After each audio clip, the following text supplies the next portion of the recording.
dan salam sejahtera buat semua. Bertemu kembali dengan Cikgu Nurul. Kita masih lagi dalam bab 5 tetapi dalam subtopik yang kedua, iaitu janjang geometri part 1. Jom. Rumus yang melibatkan janjang geometri. Okey adik-adik, dekat sini kita ada 3 rumus. Ini rumus yang pertama. Ini rumus yang kedua. Ini rumus yang ketiga. Okey. Ini cikgu fokuskan untuk part 2 dalam janjang geometri. Okey, kita fokus untuk formula pertama je hari ni. Okey, untuk sebutan-sebutan tak banyak perbezaan, di mana T tetap sebutan, N bilangan, A sebutan pertama tetapi R berbeza. R adalah common ratio, ataupun adik-adik kita panggil dia adalah nisbah sepunya.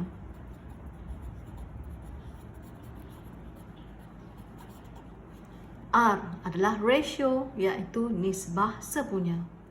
Contoh yang melibatkan janjang geometri. Berikut adalah bilangan subscribers YouTube channel Cikgu Nurul setiap hari, iaitu hari yang pertama 3 orang, hari yang kedua 9, hari yang ketiga 27, dan seterusnya sehinggalah hari yang cikgu tak tahu hari yang keberapa, cikgu letak N. Dia macam aritmetik juga ya. Okey, jadi jangan lupalah, ini sebenarnya boleh kita tulis dalam term pertama, term kedua, term ketiga, term yang ke N, atau hari pertama, hari kedua, hari ketiga dan hari ke N. Jadi okey, kita tengok. Okey, apa-apa pun ini masih yang sama. T1 maksudnya A, first term. First term ataupun sebutan yang pertama. Jadi, berapa orangkah subscribers YouTube channel Cikgu Nurul pada hari yang pertama? Ya Allah, simple sangat. Okey, di mana A-nya adalah 3. Okey, yang kedua, berapakah nisbah sepunya bagi subscribers YouTube channel Cikgu Nurul? Okey, nisbah tu adalah R. Okey, R adalah formulanya adalah T2 dibahagikan dengan T1. Okey, jadi T2 cikgu adalah 9. 9 bahagi 3, cikgu dapat 3. Okey, itu adalah R.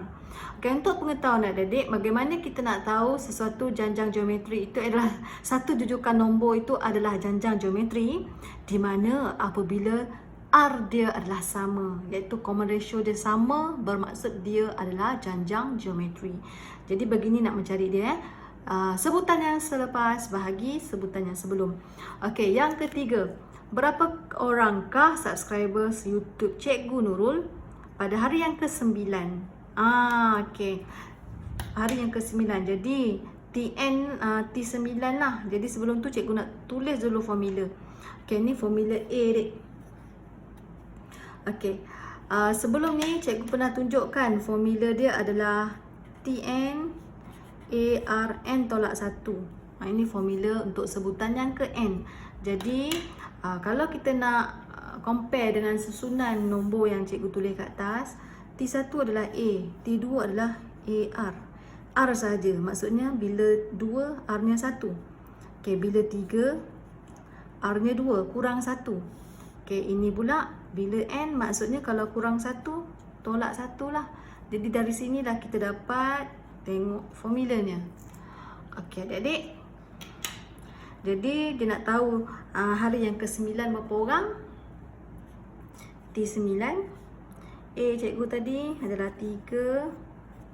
R adalah 3 juga secara kebetulan. Kuasa 9 tolak 1. Okey.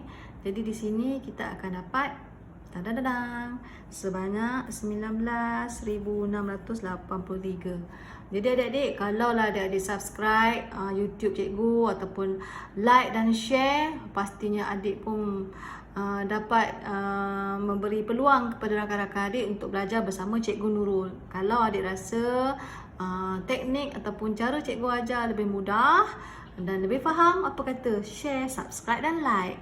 Cikgu Nurul punya channel. Okey, ini contoh yang ketiga.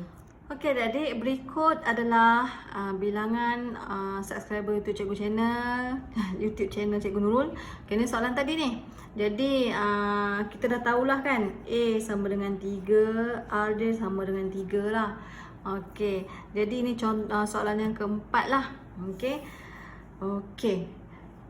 Hari yang keberapakah bilangan subscribers YouTube channel Cikgu Nurul menjadi seramai 531,441 orang?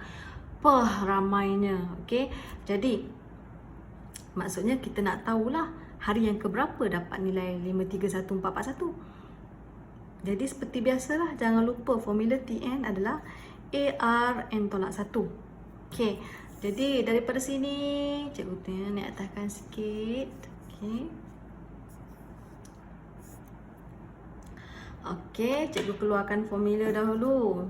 Okey, di mana TN sama dengan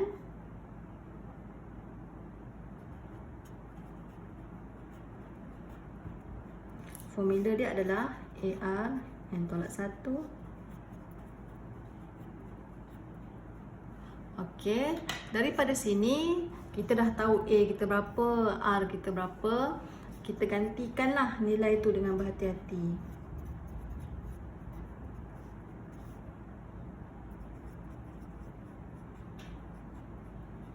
Okey, 531,441 tu cikgu bahagi 3. Bila bahagi 3 cikgu dapat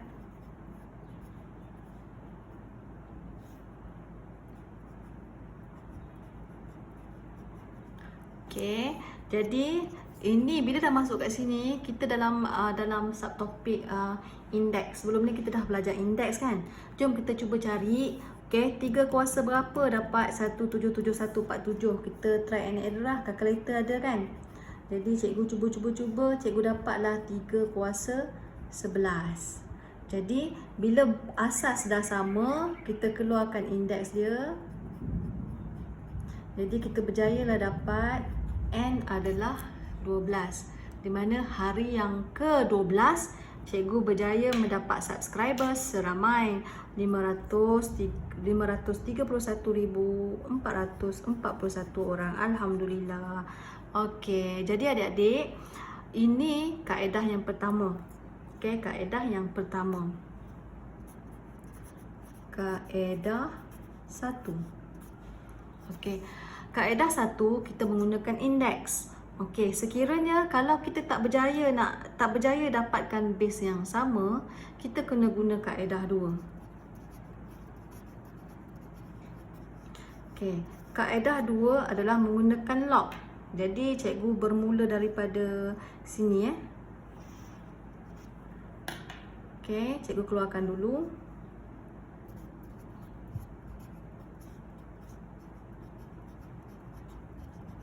Bermaksud cikgu gunakan log, kita tambahkan log 10 kiri dan kanan.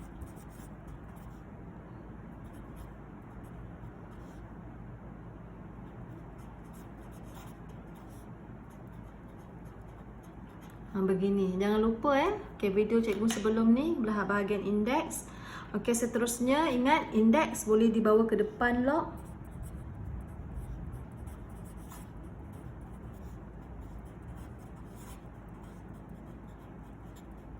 Okey, begini. Okey, kalau cikgu masukkan saja log 10 dalam kalkulator, cikgu akan dapat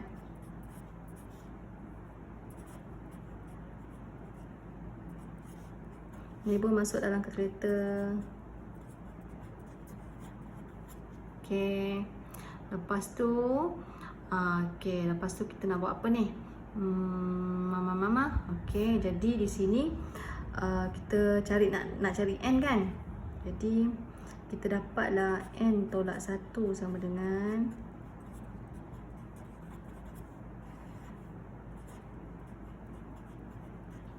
okey, kita semakin hampir. Okey, cikgu bawa ke sini di mana n sama dengan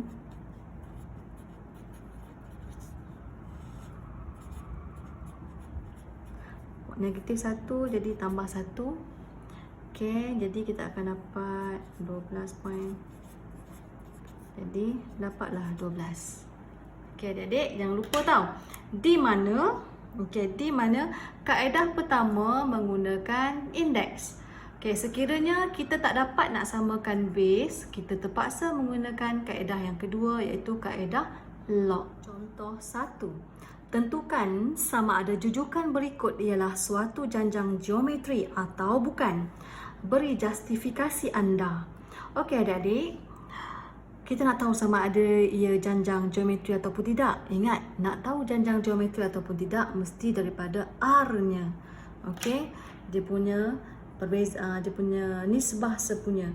Cikgu cari dulu R yang pertama. Okey, T2 bahagi T1. Okey, R yang kedua T3 bagi T2. Jadi cikgu masukkan nilai.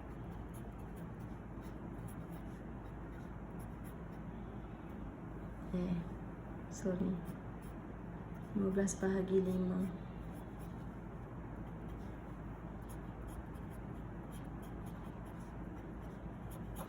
Okey, tengok di sini. Okey, di mana R1 sama dengan R2 iaitu 3.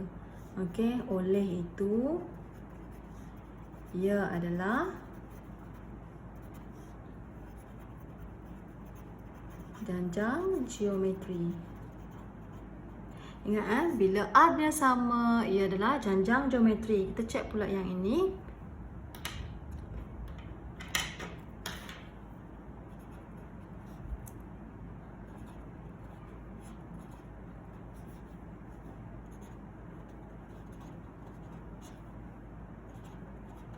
Okey. Di sini cikgu akan dapat 2 1.5.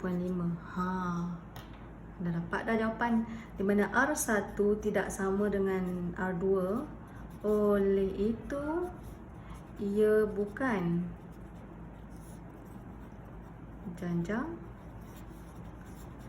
geometri. Begitulah adik-adik macam mana kita nak membuktikan sama ada ia janjang geometri ataupun bukan. Contoh 2. Cari nisbah sepunya dan sebutan kelima bagi janjang geometri ini. Okey, dia nak nisbah sepunya. Dia suruh cari R dan dia suruh cari sebutan kelima. Daripada jujukan nombor yang dia bagi. Daripada sini kita boleh keluarkan adik-adik. A kita adalah 4. Okey, R kita adalah negatif 20 bahagi 4. Okey, selesai. Apa-apa pun cari A dengan R dulu.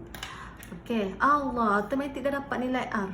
Okey, R negatif 5. Selesai.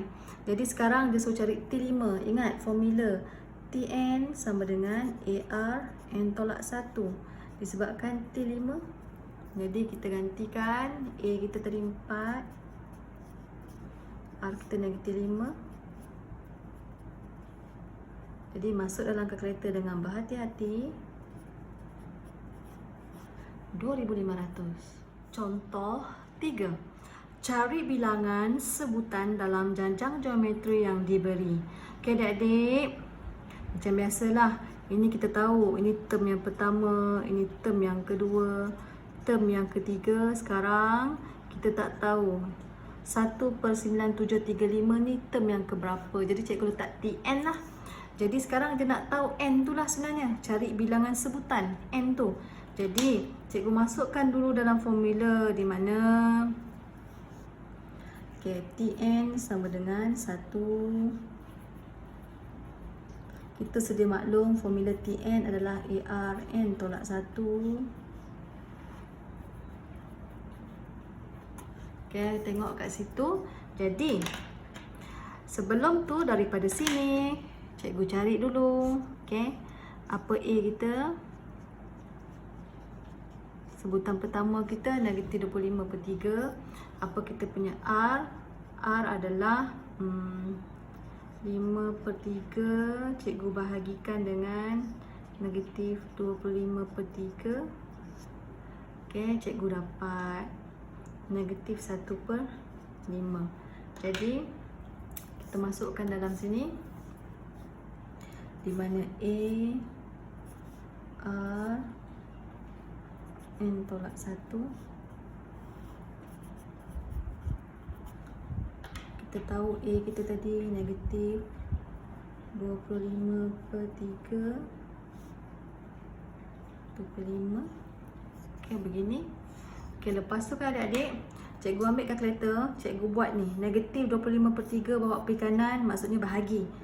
Pecahan ni bahagi negatif 25/3, cikgu akan dapat bla bla bla bla. Cikgu dapat negatif 1, 7, 8, 1, 2, 5. Begini. Jadi, kita cuba dulu try and error. Bolehkah negatif 1/7815 kita tukarkan kepada base 1/5? Okay, cuba. Okay, maksudnya cikgu berjaya lah dapat. Jadi kalau berjaya dapat, kita menggunakan kaedah indeks lah. Tak perlu kita guna kaedah log. Jadi kita dapatlah kuasa 7. Okay, jadi bila base dah sama, asas dah sama, kita ambil indeks sebagai persamaan linear. Jadi kita dapatlah N sama dengan 8. Contoh 4. Sebuah stadium terbuka mempunyai 20 buah kerusi pada baris pertama. Dan baris berikutnya 1/2 kali bilangan kerusi berikut. Okey, 1/2 kali baris sebelumnya. Okey, maksudnya mula-mula 20. 1/2 maksudnya 1/2 tu maksudnya 1.5 tau. Jadi 20 darab 1.5. Okey, 20 darab 1.5 cikgu dapat 30. 30 darab 1.5 cikgu dapat 45 dan seterusnya. Okey, jadi daripada sini cikgu berjaya dapatkan A cikgu adalah 20. R cikgu adalah 30 bahagi 20 sama dengan 1.5. Okey. Jadi di sini baru kita boleh dapat jawab soalan.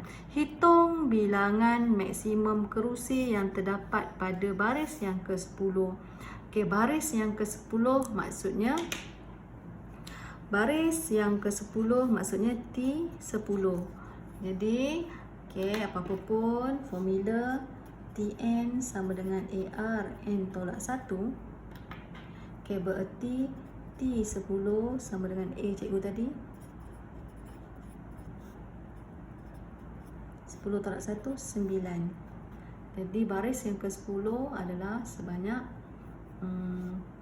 768.8671. Tapi adik, kita kena fikir tau, berapa. Sebab kita tak boleh letak perpuluhan sebab kita nak tahu bilangan kerusi. Bilangan kerusi nombor kena integer. Jadi contoh kita sedang fikir, okay, kalau adik nak round off, mesti adik letak jawapan 769. Okay, mesti adik letak 769. Nak tahu betul ataupun tidak, max ni cikgu bagi gambaran. Ni ada satu baris, dia ada barisan. Okay, ada barisan. Jadi kalau lah ini kerusi lah, kerusi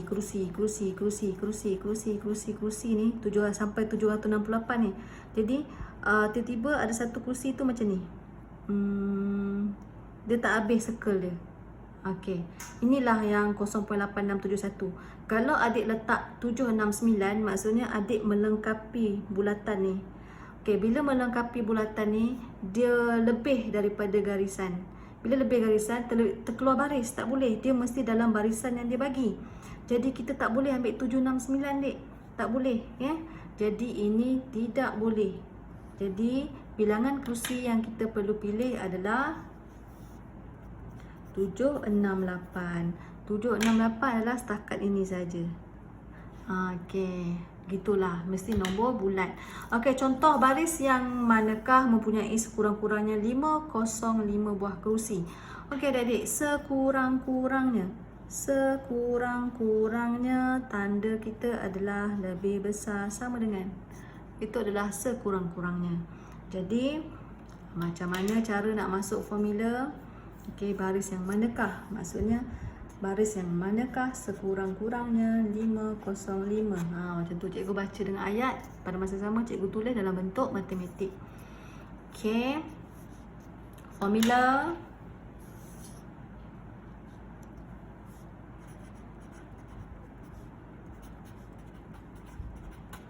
Okey, kita dah ada A dengan R, masukkan sahaja maklumat.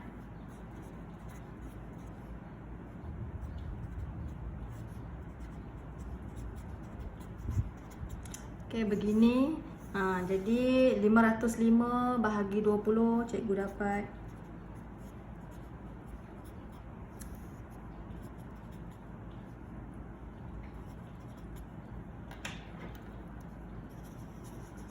okey, bila di sini cikgu tak berjaya nak tukarkan 25.25 kepada base 1.5, tak berjaya. Jadi kesimpulannya kita menggunakan kaedah yang kedua lah, kaedah log. Okey, kita perlu tambahkan log 10 kiri dan kanan.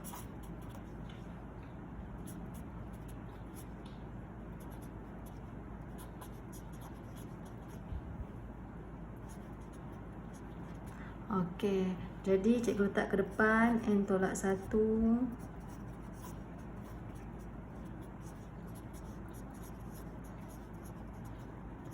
Kalau cikgu suka cari nilai dia dahulu.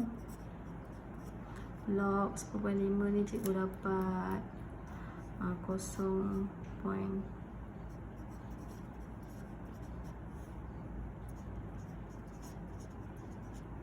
Okey, bila di sini okey, cikgu kembangkanlah macam ni.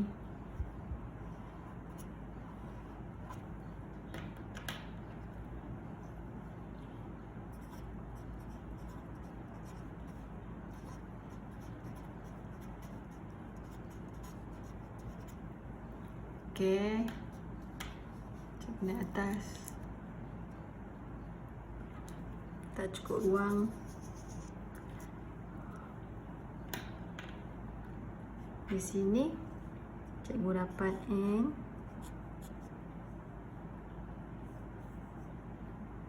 Diselesaikan cikgu dapat 8.9631. Okey, jadi macam mana kita nak tahu nombor bulat? Okey, berapa kan? Jadi dia kata sekurang-kurangnya kita akan ambil nombor yang pertama, kita jumpa integer dia. Okey, cikgu tulis balik lah. Okey, sini 7, ni 8, ni 9, ni 10. Okey, 8.96 berada di sini. Contoh. Okey, di sini dia punya kawasan. Okey, disebabkan dia memandang kanan, jadi kita lorek kanan. Jadi adik, nombor integer manakah yang kita jumpa dahulu? Okey, 9. Jadi N sama dengan 9.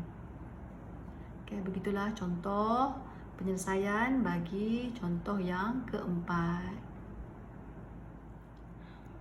Berikut adalah latihan-latihan yang berkaitan dengan video cikgu pada kali ini.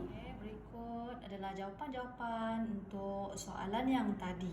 Okey adik-adik, jumpa lagi cikgu dalam video yang seterusnya, masih dalam Janjang Geometri Part 2. Bye-bye.